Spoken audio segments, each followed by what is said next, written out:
పెద్దిరెడ్డి కుటుంబానికి ఆంధ్రప్రదేశ్ ప్రభుత్వం, ఆంధ్రప్రదేశ్ సిఐడి భారీ జలకివ్వబోతున్నాయా? పెద్దిరెడ్డి కుటుంబంలో అరెస్టులకి ఇప్పుడు రంగం సిద్ధమైందా అంటే అవునని సమాధానం ఇస్తున్నారు కొంతమంది రాజకీయ విశ్లేషకులు.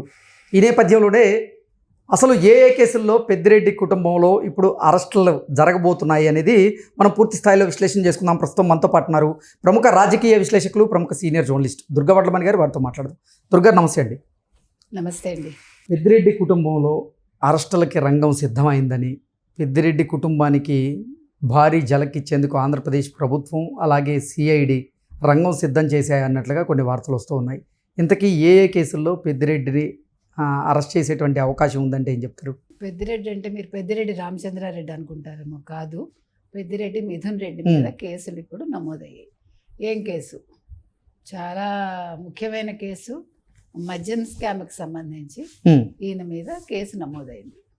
ఇది ఎప్పటి నుంచో నడుస్తుంది. గతంలోనే 3,100 కోట్ల ఆయన జగన్మోహన్ రెడ్డికి ఇచ్చారు ఈ మద్యం ముడుపులని మనం సిఐడి అభియోగించింది. సిఐడి అభియోగాలు పెట్టింది, అభియోగాలు జారీ చేసింది.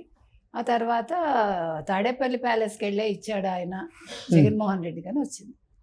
దానికి సంబంధించి ఇప్పుడు ఈ బెవరేజెస్ ఎండి ఎవరైతే గతంలో ఉన్నారు వాసుదేవ్ రెడ్డి, తర్వాత ఈ మిథున్ రెడ్డి మీద కంప్లైంట్స్ ఉన్నాయన్నమాట. సో ఇతను అరెస్ట్ భయంతో ముందస్తు బెయిల్ కోసం ఆయన హైకోర్టుకి వెళ్ళారు. అయితే హైకోర్టు క్లియర్ కట్గా చెప్పింది, మేము బెయిల్ ఇవ్వలేము, మీకు బెయిల్ మంజూరు చేయలేము, ఈ కేసుకు సంబంధించి మేము ఎటువంటి చర్యలు చేపట్టలేము. సో దాంతో ఇప్పుడు మిథున్ రెడ్డి సుప్రీంకోర్టుకి వెళ్ళబోతున్నాడు. అయితే ఇది చిన్న విషయం కాదు. వీళ్ళు అప్పట్లో అంటే 2019-24 మధ్య ప్రభుత్వ మద్యం దుకాణాలు నడిపారు. ప్రభుత్వ మద్యం దుకాణాలు నడిపినప్పుడు వీళ్ళు మొత్తం వీళ్ళ చేతుల్లోకి తీసుకుని వీళ్ళు మొత్తం అంతా కూడా ఒక బెవరేజెస్ కంపెనీ ఒకటి పెట్టి, అంతకుముందు నంద్యాల వాళ్ళది ఉండేది, దాన్ని కూడా వీళ్ళు టేక్ ఓవర్ చేసేసి మొత్తం అంతా కూడా వీళ్ళ చేతుల్లోకి తీసుకుని మొత్తం వీళ్ళు ఏ బ్రాండ్ సప్లై చేస్తే ఆ బ్రాండ్సే దుకాణాల్లో అమ్మాలి. జే బ్రాండ్స్ అనేవి తీసుకొచ్చారు. ఈ జే బ్రాండ్స్ అంతా కూడా నాసి రకం మందు తీసుకొచ్చారు. అంతకుముందు ఉండే మంచి మంచి కంపెనీస్ అంతా కూడా వీళ్ళు ఆపేసి దాని స్థానంలో వీటిని తీసుకొచ్చి రేట్లు కూడా చాలా హయ్యర్ సైడ్ పెట్టి బాగా ఎక్కువగా పెట్టారు. పెట్టి వీళ్ళు దొరికినంత దోచుకున్నారు.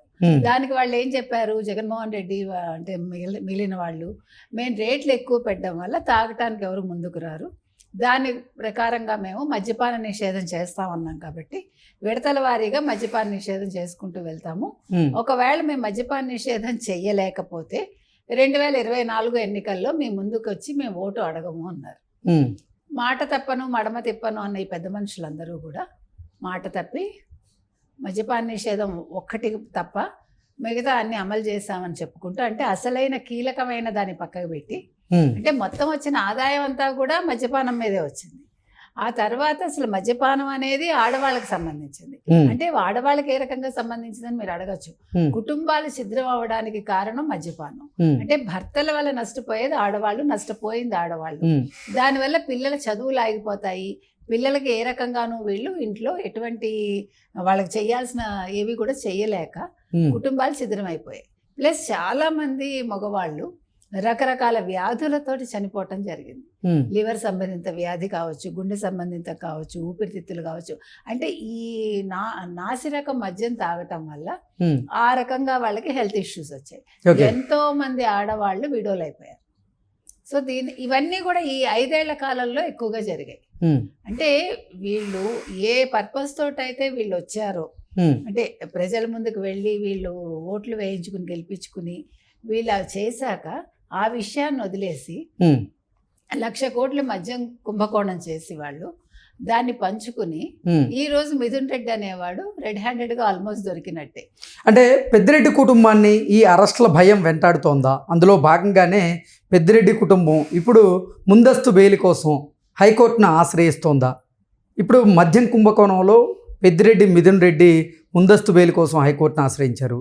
అలాగే పెద్దిరెడ్డి రామచంద్రారెడ్డి గారేమో గతంలో అధికారాన్ని అడ్డం పెట్టుకొని ఆయన అటవీ భూములను అన్యాక్రాంతం చేసుకున్నటువంటి నేపథ్యంలో అతని మీద కూడా అతని మీద కూడా కేసులు నమోదు కాబోతున్నాయని, అరెస్టుకి రంగం సిద్ధం అవుతుందనేటువంటి వార్తలు వస్తూ ఉన్నాయి.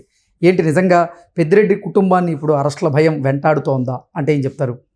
ఇప్పుడు మీరు విన్నారు ఇవన్నీ కూడా, పెద్దిరెడ్డి కుటుంబం ఎట్లా అటవీ భూములు ఆక్రమించుకుంది, ఉమ్, కాదు ఇది మా భూములే అని వాళ్ళు చెప్పడం, ఒక రోడ్డు కూడా వేసుకోవటం, ఉమ్, ఇవన్నీ మనం మాట్లాడుకున్న అంశాలే. ఉమ్, అంటే ఎక్కడికక్కడ ఎక్కడ అవకాశం దొరికితే అక్కడ వీళ్ళు కుంభకోణాలు చేశారు. ఉమ్, చేశాక మీరు అరెస్ట్ చేయకూడదంటే ఎట్లా? ఉమ్. అంటే పెద్దిరెడ్డి రామచంద్రారెడ్డి పేరు మీద ఈ అటవీ భూములను ఆక్రమించుకున్నట్లుగా ఆయన మీద కేసు, అలాగే అరెస్ట్కి రంగం సిద్ధం కాబోతుంది అనేటువంటి వార్త. ఖచ్చితంగా.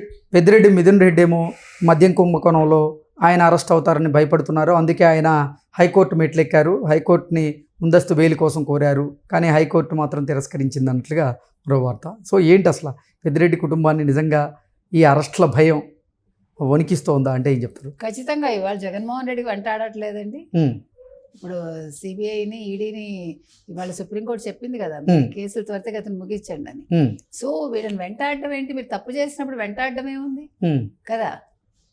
ముఖ్యంగా మీరు తప్పు 5 ఏళ్లలో చేసినప్పుడే కదా భయం ఉండేది, భయం ఆ అనేది భయం వస్తుంది. ఖచ్చితంగా వెంటాడుతుంటుంది. వెంటాడుతుంది. అంటే భయం అంటే మంచి చేయకపోవడం వల్ల ఈ భయం వచ్చింది. అది అంటే మీరు తప్పు చేశారు కాబట్టి భయం మిమ్మల్ని వెంటాడుతుంది, అది సహజం. అది రెండోది ఏంటంటే మీరు అసలు ఎట్లా మీరు 5 ఏళ్లలో ఏ రకంగా మీరు ప్రవర్తించారు?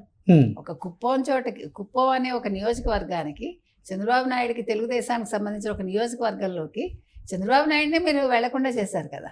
అంటే వాళ్ళు అంతలాగా గుండాగిరి చేసి అసలు క్యాష్ తప్ప తీసుకోకుండా, ఎక్కడా కూడా అసలు క్యాష్ పేమెంట్స్ లేని సమయంలో, అంత డిజిటలైజేషన్ అయిపోయిన సందర్భంలో వీళ్ళు మొత్తం క్యాష్ అండ్ క్యారీ విధానాన్ని అమలు చేసి కట్టలు వాళ్ళు గోను సంచిలో డబ్బులు తీసుకెళ్ళి దాన్ని తీసుకెళ్ళి ఎక్కడ తాడేపల్లిలో ఇచ్చుకుని అంటే ఓపెన్గా దొరికిపోయారు. ఇప్పుడు మీరు చూశారు ఈ కుంభకోణాలు బయటికి రాగానే కాగితాలన్నీ తగలబెట్టారా? అది కూడా వీళ్ళే చేశారు కదా. అంటే ప్రతి చోట దొరికిపోయారండి వీళ్ళు. ఒక తప్పుని సరిచేసుకునే క్రమంలో కొత్త తప్పులు చేసి వాళ్ళు ఓపెన్గా దొరకటం అన్నమాట. అవును సుమా, మేమే ఈ తప్పులు చేశాము అని. అది వైసీపీ వాళ్ళు లాస్ట్లో వేసిన తప్పటడుగులు ఇవన్నీ. అంటే అధికార మదంతో ఒళ్ళుపై తెలియకుండా చేసుకున్నవి. అధికారం కోల్పోయాక అంటే దిక్కుతోచని స్థితిలో, ఒక సరైన గైడెన్స్ లేక, తొందరపాటు చర్యలతోటి వీళ్ళంతా వీళ్ళే దొరుకుతున్నారు. అంటే మేము తప్పు చేసాం సుమా అని నిరూపించుకుంటున్నారు వాళ్ళే.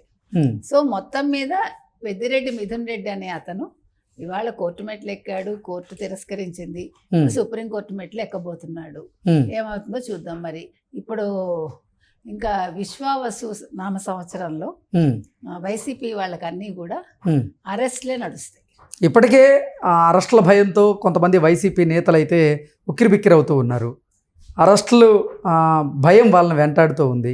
ఈ నేపథ్యంలో ఇప్పుడు పెద్దిరెడ్డి కుటుంబం నుంచి కూడా కొంతమంది కనుక అరెస్ట్ అయితే పరిస్థితి ఎలా ఉండేటువంటి అవకాశం ఉంది వైఎస్ఆర్సీపీలో అంటే ఏం చెప్తారు? వైఎస్ఆర్సీపీలో ఇప్పటికే ఎమ్మెల్సీలు చాలా మంది జంప్ అయిపోతున్నారు. ఇప్పుడు ఎమ్మెల్యేలు ఎవరైతే ఉన్నారో వాళ్ళకి ఇంకా ఏ దిక్కు లేకపోవటం వల్ల వాళ్ళు వైసీపీలో ఉండాల్సి వస్తుంది. సో వీళ్ళ అరెస్టులు కనుక మొదలయ్యాయంటే మనం ఆల్రెడీ చెప్పుకున్నదే, మొత్తం వైసీపీనే ఖాళీ అవుతుంది.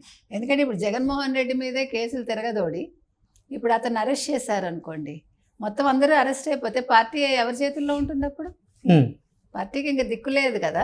ఓకే, అదే జరగబోతోంది. ఓకే అండి, థ్యాంక్ యూ సో మచ్.